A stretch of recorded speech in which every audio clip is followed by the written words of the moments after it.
Hello guys, I am Neetu Kohli और आज आपका फिर से वेलकम है मेरे चैनल नीतू कोहली एकेडमी में। तो गाइस, आज की वीडियो में जैसे कि आप ये मेरे नेल्स देख सकते हैं, पता है मुझे इन नेल्स की इतनी तारीफ़ मिली कि मन तो कर रहा था इन्हीं को ही दोबारा करा लूँ। बट मैंने सोचा कि आज कुछ ना न्यू करते हैं इस ट्यूटोरियल में। तो सबसे पहले मैं अपने इन नेल्स को रिमूव कर रही हूँ, क्योंकि आप देख सकते हो रिफिल बहुत अच्छी आ चुकी है। और इससे पहले कि ये मेरे बालों में अटके या मुझे तंग करे, वैसे मेरे नेल्स अगर मैं इनको अभी और 10 दिन चलाती तो शायद आराम से चल जाते। बट इन्हें मैं रिमूव करी क्योंकि मुझे न्यू सेट लगवाना है, दैट्स वाई। तो सबसे पहले मैंने टिप क्लिपर की हेल्प से इसकी लेंथ को कट कर दिया है, दिल पर पत्थर रखकर, बहुत बड़ा दिल थाम कर, क्योंकि ये मेरा फेवरेट डिज़ाइन था। और अब मैं ड्रिल की हेल्प से जो है इसे रिमूव कर रही हूँ। तो यहाँ पर हम ड्रिल की हेल्प से इसे रिमूव करेंगे, क्योंकि एमरी बोर्ड तो डायरेक्ट आपको पता ही है चलता नहीं है। ये कांच के राइनस्टोन्स होते हैं, जो ओरिजिनल सिरोस्की जिसको कि हम बोलते हैं। तो ये जो है थोड़े बफिंग में बहुत टाइम निकालते हैं निकालने में, क्योंकि ऐसे ईजिली निकलते नहीं हैं। और रिफ़िल में मेरा मुश्किल से एक आधा स्टोन ही निकला पूरे महीने में, क्योंकि ये मैंने दिवाली से भी पहले कराए थे, जस्ट करवा चौथ के बाद में। और अब ये ड्रिल जो हम रिमूव करें, तो ड्रिल से इस तरीके से 1 बाय 1 करके राइनस्टोन पहले मैं रिमूव करवा रही हूँ। इसके बाद जो है जो नेल बेड के एरिया पे जेल है, क्योंकि मैंने सिंगल बिल्डर पे वर्क करवाया था, तो उसे कट कर रही हूँ। और हल्की हल्की जो ड्रिल हो गई है, इसके बाद नेल कटर से एक्स्ट्रा लाइन को कट कर रही हूँ, क्योंकि मुझे लगता है कि मैं फालतू में अपना टाइम वेस्ट क्यों करूँ। तो नेल कटर से ना मैं डायरेक्ट इसे कट कर रही हूँ, ताकि जो ड्रिल है वो सिर्फ़ और सिर्फ वहीं पर चले जहाँ पर नीड है, क्योंकि फ्री एज एरिया वैसे भी मैंने न्यू टिप लगानी थी। तो इस तरीके से मैं ड्रिल के साथ जो है इसे रिमूव कर रही हूँ। और जैसे कि आप देख सकते हो, यहाँ पर ना एक छोटे से डेफिन डिश में मैं अभी एसीटोन फ्री लेने वाली हूँ। और क्या करूँगी, पहले तो मैंने ड्रिल चला ली है अच्छे से सारे के सारे नेल्स के ऊपर। और सारे नेल्स के ऊपर ड्रिल चलाने के बाद ना, जब हल्की सी हीटिंग सी लगने लग जाती है या सेंसिटिविटी सी महसूस होने लग जाती है ना, तब मैं क्या करती हूँ, मैं एसीटोन फ्री में अपने क्लाइंट के नेल्स जो है ना डिप करवा देती हूँ। और ड्रिल मशीन से बफिंग करने के बाद जो अब मैं एमरी बोर्ड से बफिंग कर रही हूँ, क्योंकि बहुत ही पतला सा प्रोडक्ट रह गया और साइड्स पे जो है 100% हम ड्रिल नहीं चला पाते हैं। तो हल्का सा वहाँ से भी नीट कर रही हूँ, फ्री एज एरिया को नीट कर रही हूँ। और डेफिन डिश में आप देख सकते हो साथ साथ ना मैं अपनी नेक्स्ट फिंगर को डिप करके रखती हूँ, ताकि जो ये टिप का प्लास्टिक है वो आराम से गल के निकल जाए। और उससे क्या होता है कि एक तो ये मेल्ट होकर जल्दी से निकलता है, बहुत स्मूथ हो जाता है, और दूसरा आपके नेचुरल नेल को बिल्कुल भी हार्म नहीं करता है। तो ये मेरी एक सबसे बड़ी ट्रिक है, जो कि मैं सबको रिकमेंड करूँगी कि हमेशा ना लास्ट में आके जब थोड़ा सा प्रोडक्ट रह जाए ना, एसीटोन फ्री में डिप करके अपने प्रोडक्ट को निकालो। आपका नेचुरल नेल बिल्कुल हार्म नहीं होगा, आप सालों साल नेल्स कराओ। तो जैसे कि मैंने जस्ट अभी नेल्स रिमूव करे हैं, और जस्ट अभी देखो कितने नीट है मेरे नेल्स, हेल्दी हैं। और मैं इनके ऊपर टिप लगाने जा रही हूँ। तो यहाँ पर हम क्यूटिकल एरिया को पुश करेंगे हमारे पुशर की हेल्प से, और अच्छे से क्यूटिकल एरिया को पुश करना है, और पूरे नेल को हमने ब्लॉक ऑफ करना है। अब एमरी बोर्ड तो बिल्कुल नहीं चलाना आपने, डायरेक्ट नेचुरल नेल पे कभी भी एमरी बोर्ड नहीं चलता है। तो ये सॉफ्ट ब्लॉक ऑफर मैं यूज़ कर रही हूँ। ऑलरेडी नेल ड्राई है, क्योंकि एसीटोन फ्री में भी मैंने डिप किया, ड्रिल मशीन चलाई, बफिंग करी, तो ज़्यादा मुझे ब्लॉक ऑफ नहीं करना पड़ रहा है। और यहाँ पर मैंने टिप ऑलरेडी सेलेक्ट करके रखी हुई है, और ग्लू की हेल्प से इसे हाफ ऑफ द नेल के एरिया पर अप्लाई कर देंगे। मतलब कि जितना आपका नेचुरल नेल बड़ा है, उसके आधे नेल पे मैंने अपनी टिप जो है चिपका ली है। इसे चिपकाने के बाद नेक्स्ट 1 बाय 1 करके सभी नेल्स को साथ साथ ब्लॉक ऑफ करेंगे और साथ साथ ही टिप लगाएंगे। बहुत सारे लोग क्या गलती करते हैं, एक साथ सारे नेल को ब्लॉक ऑफ कर लेते हैं और फिर एक साथ टिप लगाते हैं, जो कि बहुत ही गलत तरीका होता है। तो आपने पहले एक नेल को ब्लॉक ऑफ करना है, उसकी टिप लगा देनी है, उसके बाद ही अगले नेल को आपने छेड़ना होता है। और आज आपको इस वीडियो में ना बहुत सारे मेरे सीक्रेट जानने को मिलने वाले हैं, तो बहुत ध्यान से देखना। तो मेरी टिप जो है लग के रेडी हो गई है, और अब टिप क्लिपर की हेल्प से मैं लेंथ को कट करवा रही हूँ। और लेंथ को मैंने थोड़ा सा एक्स्ट्रा ही रखा है, क्योंकि मुझे इस बार जो नेल्स चाहिए थोड़े लॉन्ग नेल्स चाहिए, क्योंकि लास्ट वाले नेल मेरे काफ़ी बड़े हो गए थे, तो मुझे लॉन्ग लेंथ कैरी करने की अब आदत पड़ चुकी है। और सबसे पहले टिप कट करने के बाद, लेंथ कट करने के बाद जो है मैं एमरी बोर्ड की हेल्प से यहाँ पर बफिंग करेंगे हम। जैसे कि टिप जो लगाते हैं उसे हम ब्लेंड करेंगे, मींस ब्लेंडिंग लाइन नीट करेंगे, साइड वॉल्स नीट करेंगे। और शेप, जैसे कि आज थोड़ा सा शेप को लेके बहुत सारी कन्फ्यूजन थी, तो मैंने सोचा कि क्यों ना पहले मैं सॉफ्ट स्क्वायर शेप करा लूँ। तो पहले तो सॉफ्ट स्क्वायर शेप करी, फिर उसके बाद डिसाइड किया कि नहीं यार, जो डिज़ाइन की डिमांड है वहाँ पे कॉफिन शेप बहुत अच्छी लगेगी। तो फाइनली मैंने डिसाइड किया कि मैं जो है आज कॉफिन शेप ही कराऊंगी। जिसे कि हम बैलेरिना शेप भी बोलते हैं। तो कभी भी कन्फ्यूजन में मत रहना कि बैलेरिना शेप और कॉफिन शेप अलग अलग होती है।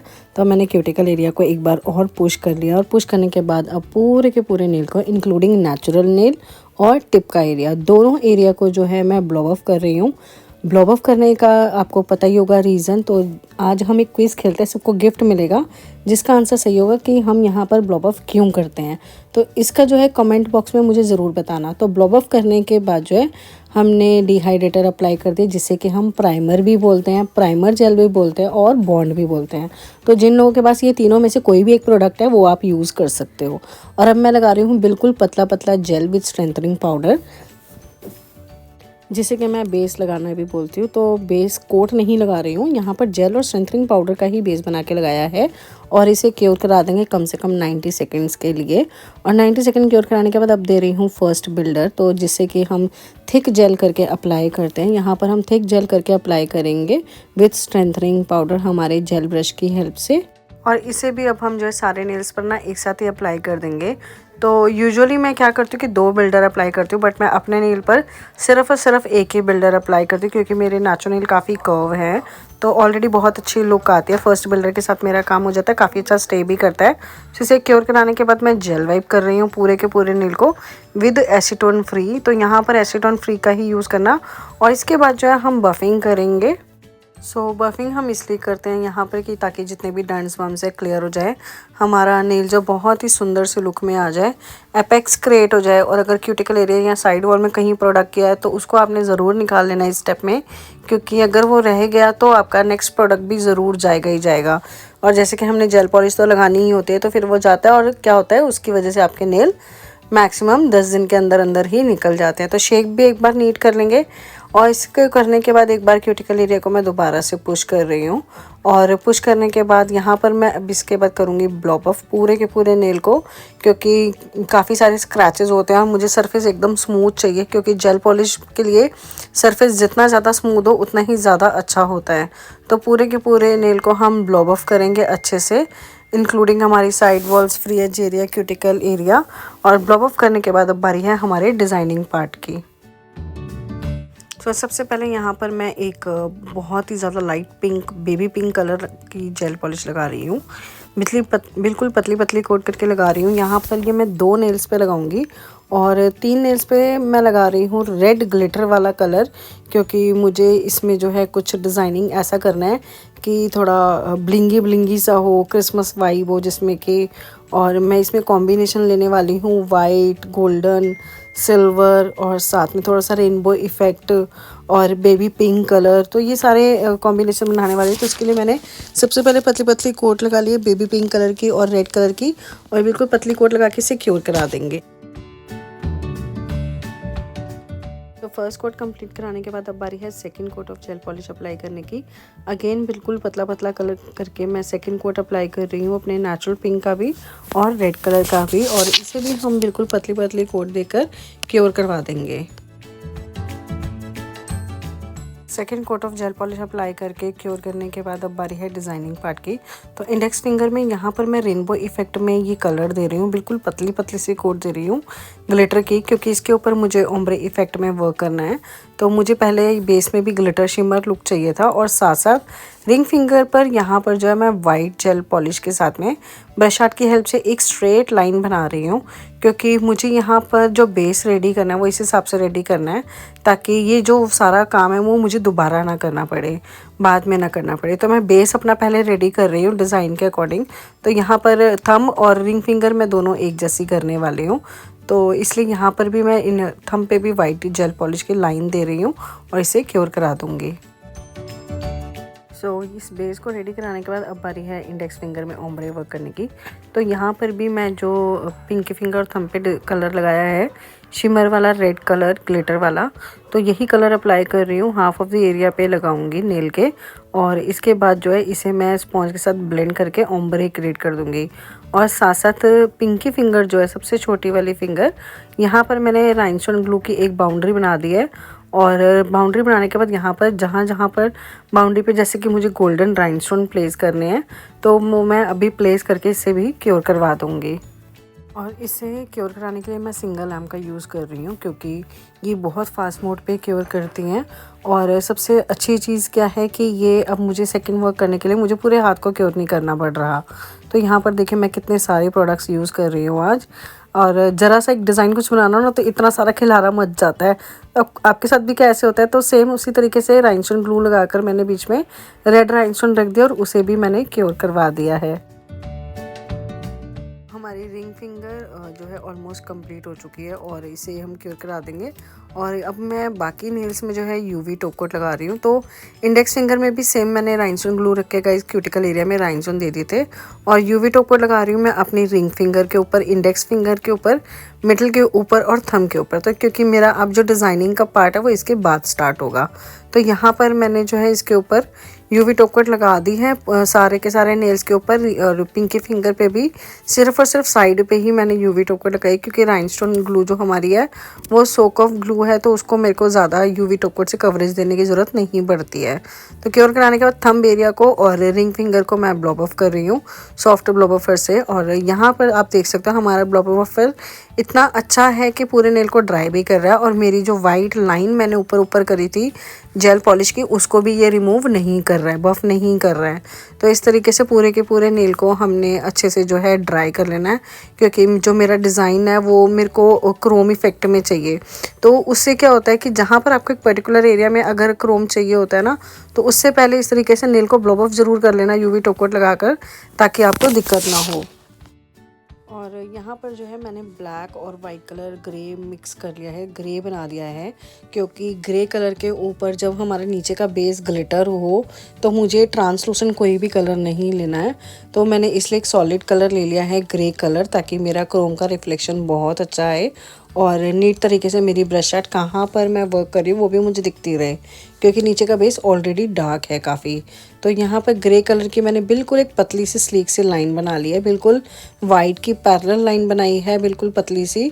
और इसके लिए जो मैं ब्रश यूज़ कर रही हूँ वो डिंक्सी का नेल आर्ट ब्रश यूज़ हो रहा है। और इसको जो है हमने प्रॉपरली क्योर कराना है, जैसे कि आप एक जेल पॉलिश को क्योर कराते हो 90 सेकंड्स के लिए, सेम एज इट इज़ मैं अपने इस ग्रे कलर को थंब और पिंकी फिंगर पे लाइनिंग क्रिएट करके क्योर करा दी। क्योर कराने के बाद इसको मैं क्रोम कर रही हूँ और आप देख सकते हो इसका क्रोम जो है रिफ्लेक्शन बिल्कुल भी ट्रांसलूसेंट नहीं आ रहा है, 100% कवरेज दे रहा है। तो जब अगर आप ब्लैक कलर या सिर्फ यूवी टॉप कोट यूज़ करते हो तो वहाँ पर इसका जो लुक है वो ट्रांसलूसेंट सा आ जाता है और एक परफेक्ट लाइन नहीं दिखती है। तो यहाँ पे आपको बेस कलर का बहुत ध्यान रखना होगा कि आप एक परफेक्ट कलर चूज़ करें।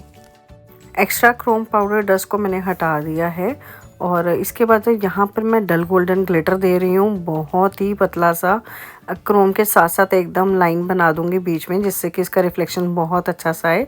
और इसे जो है मैं फाइनली क्योर करा दूंगी। क्योर कराने के बाद पूरे के पूरे नेल पे मैं यूवी टॉप कोट लगा रही हूँ।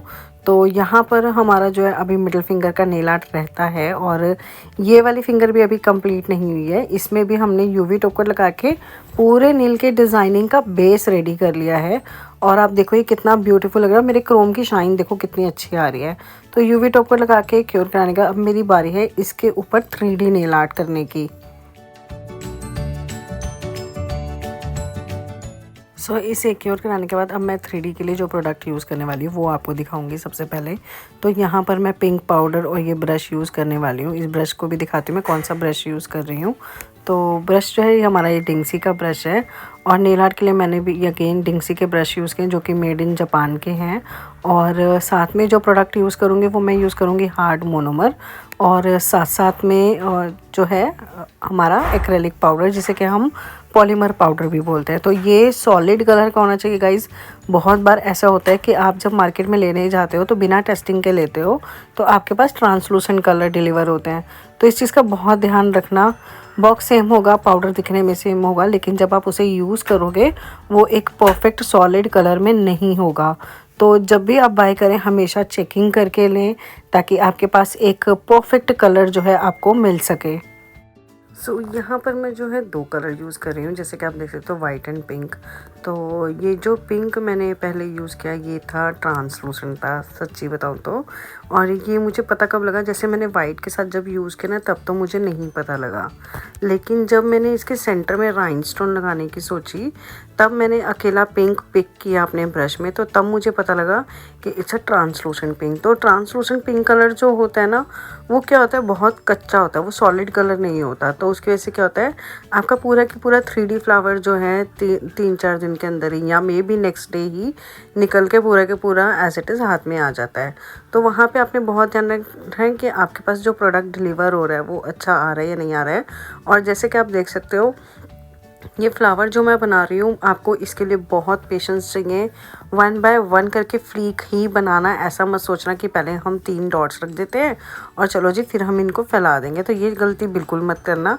पहले आपने 3 जैसे मैं तो डॉट रख ली है, बट मेरी स्पीड बहुत अच्छी है तो मुझे पता है उसे मुझे कैसे हैंडल करना है उसके टाइमिंग के अकॉर्डिंग।